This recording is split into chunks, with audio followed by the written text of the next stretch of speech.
You are tuned in to another edition of Americana Music Profiles, brought to you by Americana Rhythm Music Magazine and AmericanaMusicMagazine.com. I'm your host, Greg Tutwiler. Let's jump right in to the next exciting interview. Rick Monroe has opened for Eric Church, Dierks Bentley, Aaron Lewis, Charlie Daniels Band, Dwight Yoakam, and many others. He's the 7-time Jägermeister Country Brand Ambassador. From Simpsonville, South Carolina, his down-to-earth country sound resonates with audiences nationwide. In this edition of Americana Music Profiles, Rick and I talk about his life and career and new album, Smoke Out the Window. Hi, Rick. Welcome to the podcast this afternoon. Hey, man. How you doing? Good. Glad to have you on. Get a chance to chat with you and learn more about your music. Awesome. I'm glad to be here. So it sounds like you've lived around a bunch of different places growing up. Yes, I definitely come by having a gypsy soul legitimately. I was born in Clearwater. We moved right to England. I think we came back, moved to Kansas, Connecticut, North Carolina, back to Florida, Los Angeles, and now I live in Nashville. Okay, wow, that's a long journey. How did that? How did your music career get born out of that bouncing around like that? I think when you move around a lot, you kind of have to, as a kid, you do one of two things. You either become introverted because you just, don't know how to handle people, or you start kind of like being the funny guy in class or the entertainer. And you kind of find ways to, ingratiate yourself to people by entertaining them or being funny. And so I think that was part of my personality. Uh-huh. And then I got into that and ended up getting into, obviously, music because my family was always way into music, as like listening-wise. Right. Didn't really have any musicians in the family, but I definitely had a lot of, music fans. So I got turned on to all kinds of stuff way early, which was great, which I think had a lot of influence. Were you musically involved in your high school years? Did this come later for you, or when did the? Yeah, believe it or not, I actually got kicked out of my band, my school band, and I was playing percussion, and I was just terrible. So I didn't do too well in that. Although I can play drums, not that well, but yeah, that was the only thing I kind of did. And then I got into songwriting, and that, I think, is where I started to kind of really flourish, and that's where I started to grow. Cool. When did this become a professional thing for you? When did this your career become born out of that? Well, I lived in LA. It was kind of it was a weird thing. It was a profession, but it was still kind of a rough one because you're still having to do extra jobs as well as doing it. Because there wasn't enough money to kind of keep you completely sustained. So honestly, when I moved to Nashville, 10, 11 years ago, is when it was 100%. That was, how I was making my income, and that was the only job I had. Uh-huh. Was it always country music for you? No, I mean, when I started off, it was, I learned a lot about singer-songwriting and stuff when I started. And then obviously when I was a kid, I was kind of definitely in the more of the rock field, and I'd grown up. The biggest thing is I grew up listening to everything from, AC/DC to ZZ Top to, Garth Brooks to Hank Jr. So I've always kind of had those influences in everything I've done. Why country? Why did you settle into that as a genre? I think from a songwriting point of view, it gives you more ability to really express yourself. It's like, to me, the sensibility of country lyrics basically just kind of show the reality of life. Not as much now, but when we got into it, because it's kind of like pop music is all, it's kind of like candy. It's really good. It's great for a quick fix, whereas country music's more like meat and potatoes. Yeah. It's more of a satisfying meal. I read somewhere where you actually referred to your music as blue jean rock. That's a new one for me. Tell me what you meant by that. Well, it's kind of like, fads come and go. There's always this new thing and that new thing, but it kind of seems like blue jeans have been the staple since they've been around. And there's a kind of music that I think is a little bit more timeless. If you can create it in the studio from a natural point of view, that never seems to be dated. There's certain effects, there's certain loops, there's certain new gadgets that people use that definitely you stamp a time, a timestamp on it. But if you try to make music that's kind of a little bit just is, I would consider that kind of a blue jean rock that's always going to hopefully be relevant. Yeah. Yeah, you mentioned a couple minutes ago songwriting. Is that when you're performing? Are you performing almost 100% songs that you've written? Is that a main piece for your music? No, I mean we mix it up. I mean some of the biggest artists in the world have been cover bands. Really, if you think about it. Yeah. So we try to find songs that we enjoy playing that fit in with the originals that we have, and create a show that entertains everyone. I mean, our job, once we're done in the studio, once we're performing it, our job is to entertain people. And so we want to put together the most entertaining set that we possibly can.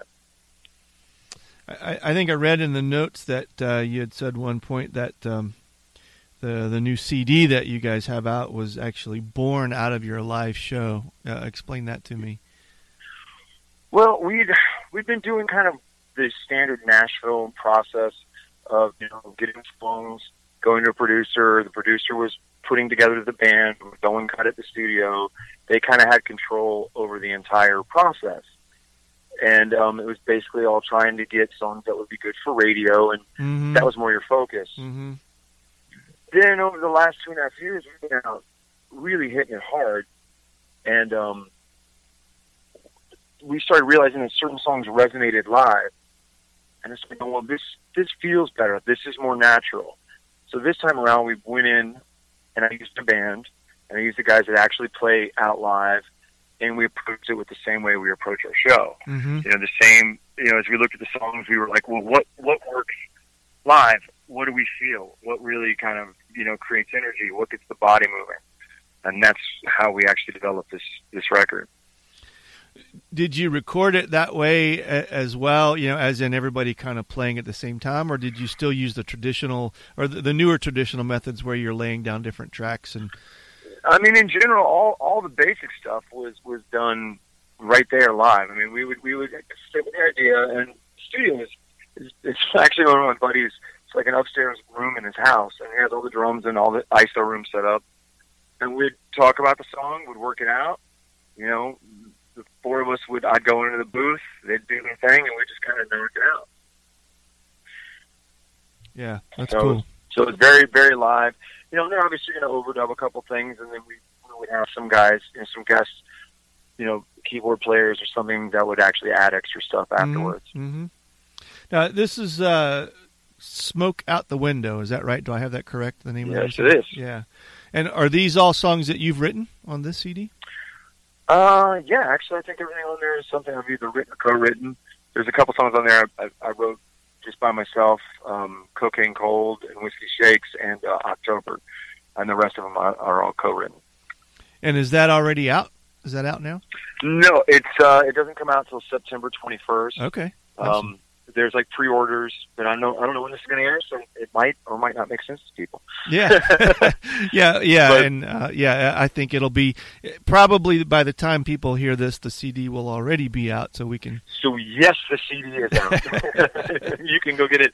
We have a limited amount of physical CDs that people can buy, some signed, and that's at Thermal Entertainment. They have those, and then we have obviously the iTunes, the Amazon's, the Google Play, all that stuff. It's all going to be available there. Yeah. A couple advanced tracks are available, now, but yeah, so it should all be there. You mentioned a couple of minutes ago about as a band hitting it really hard. I think I read in the notes where you guys were had like 170 shows last year, 120,000 miles out on the road. What is that like? That puts you out a lot. How do you mix that and try to have a life too? Yeah, we actually underestimated. We did perform more like 170,000 miles, but that's okay. Yeah. We don't want to scare people. Right. It's crazy. I mean, the good thing is we live in Nashville, so we can basically go out Thursday, Friday, Saturday, and maybe Sunday and come home. Okay. It's just we do a lot of miles in between, and so when you're playing, 3 to 4 shows a week, it starts to add up pretty quickly. We do a couple long runs. But I'm usually home Sunday morning. It's like tonight we're going to be taking off for a show. I'll leave at like 10 or 11 o'clock. You know, the bus driver will show up. Actually, we have a bus. It's not a bus, and it's not a van. It's like a big transit with bunks. Okay. So it's bigger than a van, but Yeah. it's smaller than a bus. Okay. So we call it a bus. A bus. Okay. So yeah, and then we'll ride up there tomorrow morning. We'll get there. We'll play the shows Friday and Saturday, and then probably take off after the show Saturday and be home Sunday morning. Now, are Sunday these several different shows or multiple shows in one location? This one's a casino, so we'll probably be doing just two shows, Okay. Friday, Saturday. Yeah. Last week we played Charleston, Georgetown, South Carolina, and then we had to play. What else where we went? But we had 3 shows last week. This week we're only doing 2 shows. I think I'm actually off next week, and then the next week that we're doing our CD release, we have like 5 shows. Yeah. So we're doing, but that's just acoustic. That's just my bass player and I. Okay. And you've gotten to open for a lot of different pretty big name folks in the country world, Eric Church and Dierks Bentley, Aaron Lewis. What's it like working with those guys versus doing your own headlining show? Well, there's a lot more people when they're playing. Yeah. But the best thing about it is not only did we get to open for them, but I actually got the opportunity to tour with them. Which the difference in that is, you can go play a fair or a festival and open for a lot of these guys and never really get to meet anybody or get to see what's going on. But when you get out on a 30, 40-day tour, you start to really know people, their crew, and see how they work. And everybody that I've had the opportunity to tour with, especially like that, has been extremely gracious. They're great to learn from. They all know how to do their jobs well. They're all super great people. They're legit. They're all very it's always been inspiring to watch everyone from, Dierks Bentley puts out a hell of a show every single night. So does Lee Price. Aaron Lewis has got his quirky way about him, but every night he is like phenomenal. Yeah. So that's one thing you learn. You're like, okay, that's something I have to try to strive to be. I need to be like that. I need to always be at my best. Uh-huh. Uh-huh.